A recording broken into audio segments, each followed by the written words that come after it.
Hello and welcome back to my channel. If you are new here, hello, welcome. My name is Lanice. I'm a nurse and I do these cool little nursing videos. If you are not new here, hello, welcome back. And you already know what I'm going to say. Thank you for tuning in to another one of my videos, because you could be anywhere in the world, but you are here with me, baby. And that is greatly appreciated. Okay. So my setup here, we're just rigging it, okay? We're just rigging it. I will eventually have a YouTube setup, but right now, at this very moment, we got what we got, but we're here, and that's all that matters, okay? So today, we are going to be talking about Elon Musk's internet. I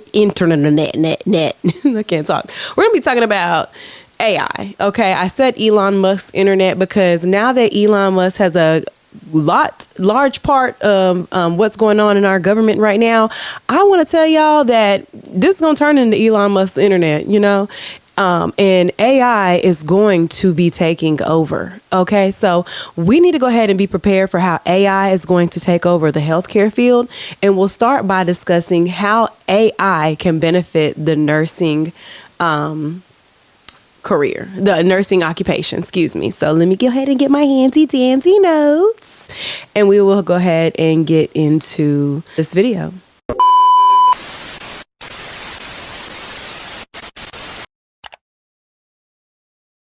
So before I get started, I do want to ask, if you have not already subscribed to my channel, what are you waiting on? Please go ahead and subscribe. If you do know any nurses, if you are a nurse, know anyone in nursing school, or just anyone that could benefit from this video, I ask that you please share it. Please like the video so the algorithm will know that you like my videos and send you some more, baby. And if you can, please hit that bell notification so you can get notified for whenever I post new videos. Okay, so now that we got that housekeeping address, let's go ahead and get into the video. Okay. So one way that AI is going to benefit the nursing occupation is because it's going to give us enhanced patient monitoring. So currently in the hospital system that I use, we use Epic. Now, Epic has a lot of pop-ups. If you guys know, and if you're familiar with Epic, you get pop-ups whenever your patient hasn't been weighed and their height hasn't been assessed. You get pop-ups whenever they have an IV line and flushes are not ordered. You get a lot of pop-ups, and one of the pop-ups that you get are one of the pop-ups that you get is the deterioration index. Say that 3 times. Deterioration index. Okay. But that index just basically tells you that this patient is heading towards death, or this patient is eventually getting better. But one thing I will say is that those pop-ups on Epic are almost like the telemonitors or the blood pressure machines that need to be charged. You just become tone deaf. They call it alarm fatigue. But with all the pop-ups on Epic, you become pop-up fatigue. So the deterioration index, depending on what floor or the acuity of the floor, sometimes it goes undone. Sometimes it goes undone. So if we have enhanced monitoring that is continuously monitoring patients' vital signs, continuously monitoring the patient's weight and the height, doing all of that for us as nurses and letting us know, hey, this patient is declining. This patient is getting better. This patient we need to change this with your patient. If we have that continuous monitoring, can you imagine? Now, some jobs are going to be taken. There are going to be less people with jobs, but it will make nursing easier. Now, we all know that one of the rules of nursing is if you didn't chart it, you didn't do it. Let me get this mic right. If you didn't chart it, you didn't do it.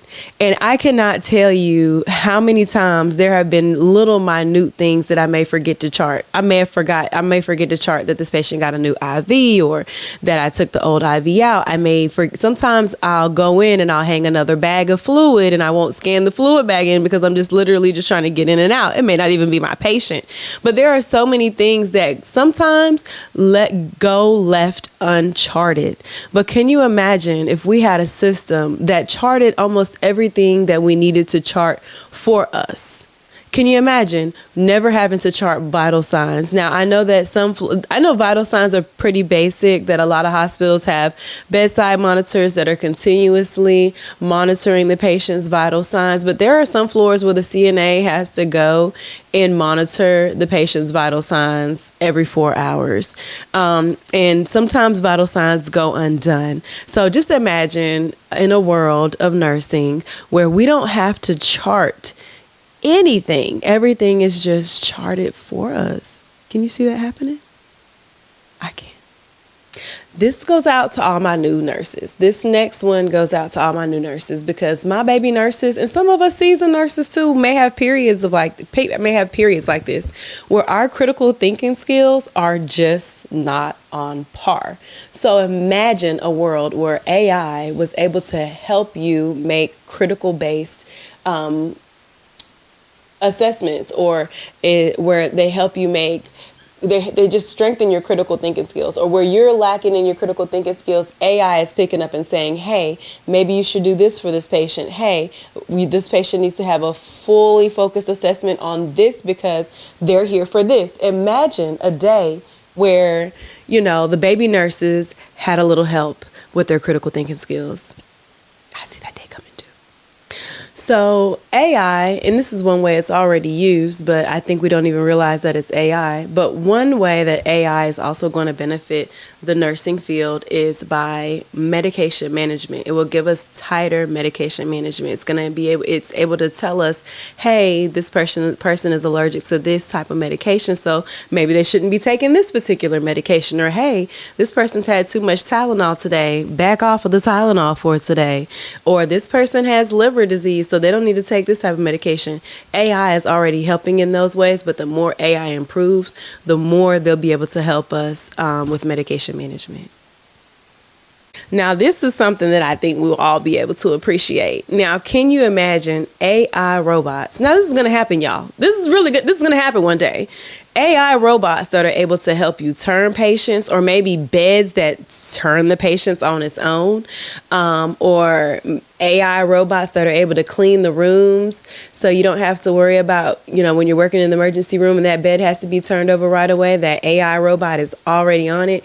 We're going to have robotics that are able to help us in our job. Now, I do fear that day because there may not be a nursing shortage, because we'll have robots taking our jobs, but there will be a day where there will be robotics of some sort that are able to help us with patient care. So we are actually going to hold off there today. So this will be video number 1. I think that we're going to do this in parts because there are so many different ways that AI is going to come through and help nurses, that we'll just break it down into 2 different parts. So in the next video, I will go over more ways on how AI is going to help the nursing occupation. But for now, I hope the ones that I share with you guys helped. And if you guys have any comments or any suggestions or predictions on how AI is going to come through and benefit the nursing occupation, please comment down below. I hope that this video was educational, informational, and just all around interesting. And I will get back to you guys in the next video. Again, if you forgot, my name is Lanice. If you have not already subscribed, please, what are you waiting on? Go ahead and subscribe to the video, and I will get back to you guys in the next one. See you later. Peace.